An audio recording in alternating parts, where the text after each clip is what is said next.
हाम्रो साइजको अझै बढिसकेको छैन। राज्यले माफी माग्छौँ भनेको छ।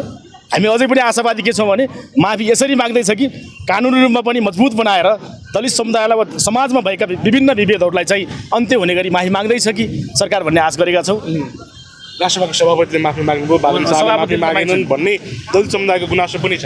यस्तो हो त। नवराज विकको सम्झनामा दीप प्रज्वलन भइरहेको छ।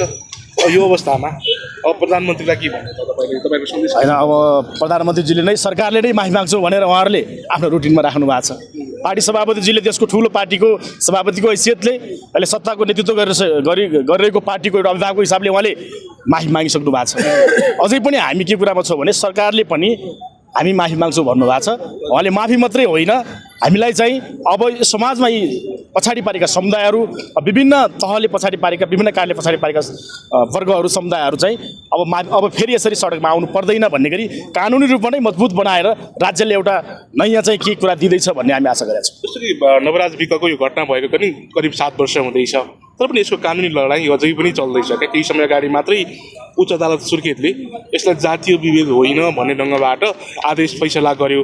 यसलाई तपाईँले विमति पनि जनाउनु भयो। अहिले सम्भवतः सर्वोच्चमा आएर मुद्दा चलिराखेको छ।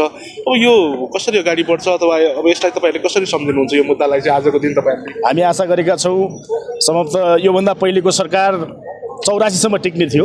एउटा ज्यान्जी आन्दोलन पनि यो हामीलाई अझै बढी ज्यान्जी आन्दोलनले गर्दा जसरी एउटा नयाँ सरकार चाहिँ हामीले आशा गर्दो लायकको एउटा चाहिँ देशमा पार्लियामेन्ट आएको छ, सरकार बनेको छ, त्यो कारणले पनि हामी आशामा छौँ।